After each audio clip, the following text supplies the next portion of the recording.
اور آخر یہ ہو ہی گیا۔ 70s کے دہائی میں پاکستان کا ایک حصہ ٹوٹ کے جو بنگلہ دیش بنا تھا،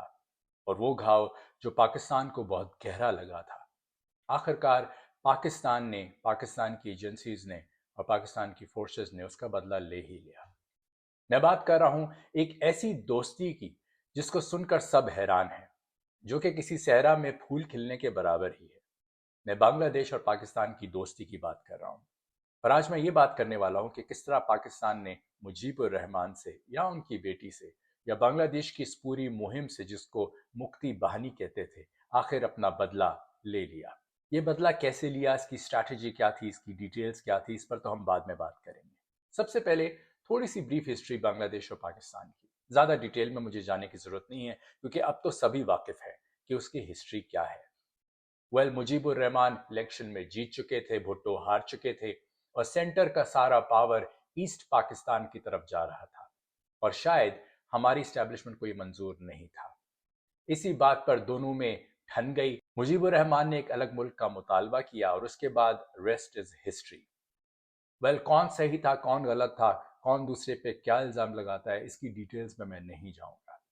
بات کرتے ہیں آج کی، اور آج کی تازہ خبر یہ ہے کہ بنگلہ دیش اور پاکستان دوبارہ سے دوست بن چکے ہیں، اور اتنے گہرے دوست، لگتا نہیں تھا کہ یہ دو بھائی جو دشمن بن چکے تھے ایک دوسرے کے خون کے، آج دوبارہ سے گلے مل کر ایک دوسرے کے بھائی ہونے کا دعویٰ کر رہے ہیں۔ اب پاکستان نے مجیب الرحمان سے یا ان کی بیٹی سے یا ان کی پولیٹیکل پارٹی سے بدلہ کیسے لیا، اس کی ڈیٹیل میں تھوڑا سا جاتے ہیں۔ اس کے لیے تھوڑا سا ہمیں پاس میں جانا پڑے گا۔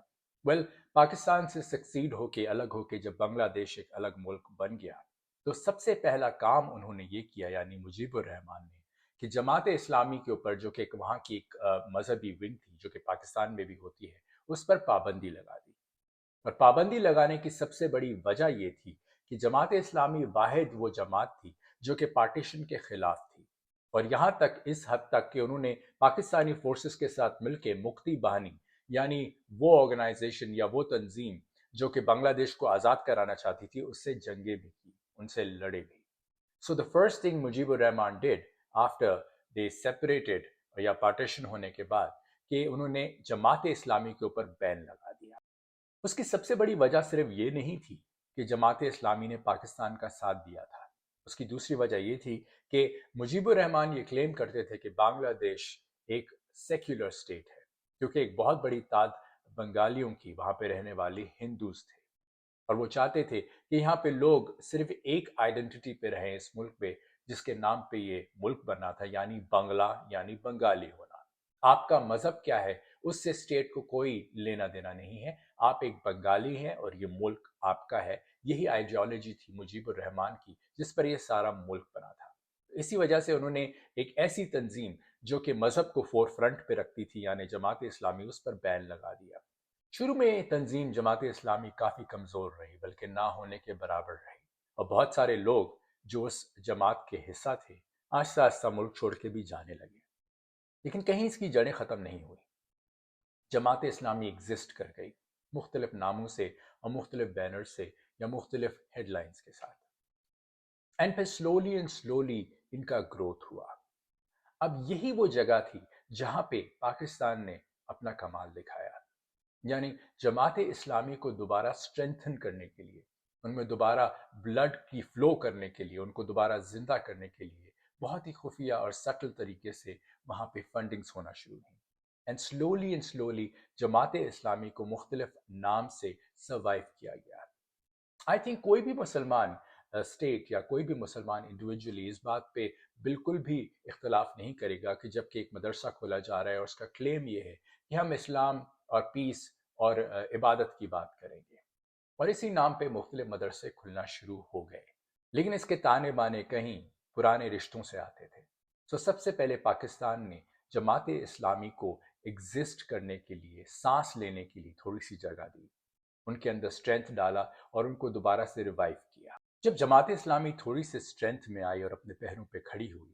تو سب سے پہلا کام یہ کیا گیا کہ اس وقت کی اپوزیشن پارٹی، جو کہ مجیب الرحمان کی پارٹی کی اپوزیشن تھی، یعنی بنگلہ دیش نیشنل پارٹی BNP،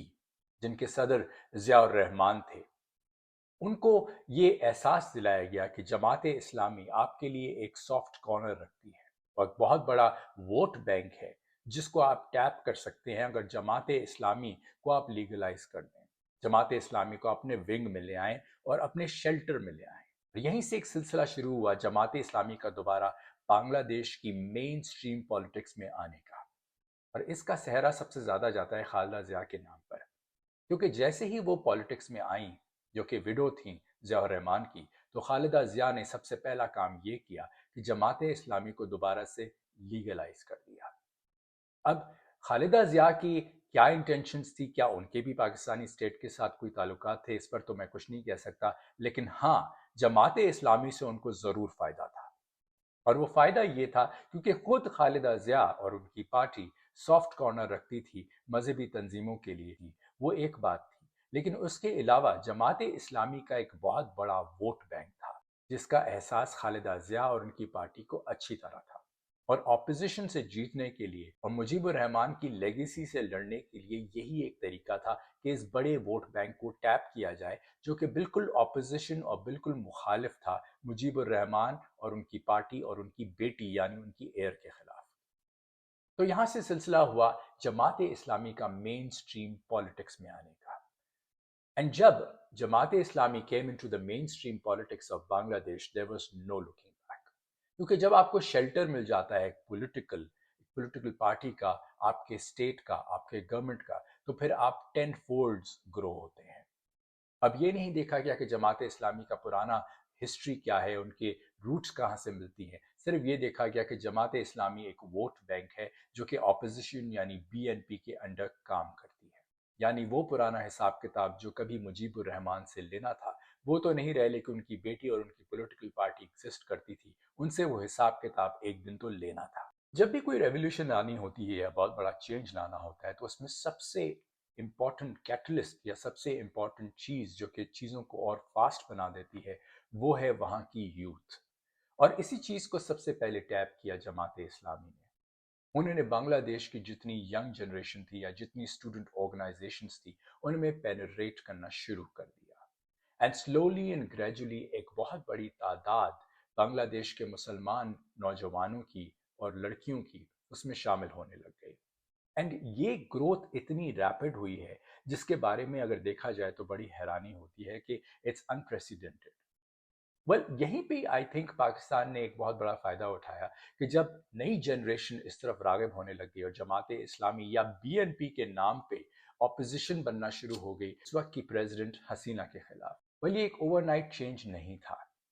جب اسٹوڈنٹس میں رجحان پیدا ہوا، کیونکہ بہت آسان ہوتا ہے مذہب کے نام پہ لوگوں کو ایک طرف جمع کرنا، ان کو مینیپولیٹ بھی کر سکتے ہیں اور ان سے بہت آسانی سے کوئی بھی بڑے سے بڑے فیصلے یا ڈیسیجنز لیے جا سکتے ہیں اور ان کے پاور کو کسی بھی ڈائریکشن میں لے جایا جا سکتا ہے۔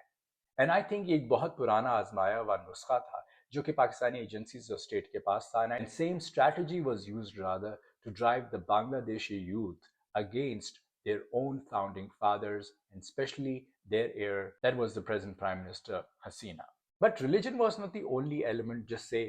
جو بنگلہ دیشی یوتھ تھی وہ حسینہ کے خلاف ہو گئے، بلکہ بہت ساری اور بھی باتیں تھیں، یعنی یہ ان کو دکھایا گیا کہ حسینہ کی گورنمنٹ کتنی کرپٹ ہے، اینڈ کرپشنز ہوئی ہیں اور بہت ساری ایسی زیادتیاں بھی ہوئی وہاں کے لوگوں کے اوپر، وہاں کی میڈیا کے اوپر، وہاں پہ فریڈم آف اسپیچ کے اوپر بہت سے لوگوں نے سفر بھی کیا۔ حسینہ I don't know what happened but gradually turned into a dictator۔ عجیب سی بات ہے کہ جس چیز پر ان کے فادر یا جو ان کا فاؤنڈنگ فادر تھے بنگلہ دیش کے، جس چیز پر جس پوائنٹ پر انہوں نے کہا تھا کہ ہم الگ ہوں گے، کہ ہم ڈکٹیٹرشپ کے خلاف ہیں، گریجولی ان کی اپنی بیٹی بھی ڈکٹیٹر بن گئی۔ یہ دیکھنے میں بڑی عجیب سی بات لگتی ہے۔ کہتے ہیں کہ کبھی کبھی آپ اپنے دشمن پر اتنا دھیان دیتے ہیں، اتنا آبزرو کرتے ہیں کہ شاید گریجولی آپ کہیں وہی بن جاتے ہیں، اینڈ شاید حسینہ کے ساتھ بھی وہی ہوا۔ And now when majority of the youth had joined Jamaat Islami and Jamaat Islami became a strong presence in the colleges and universities of Bangladesh، تو ایک چیز یہ ہوئی کہ ایک اینٹی انڈین سینٹیمنٹ پیدا ہوا،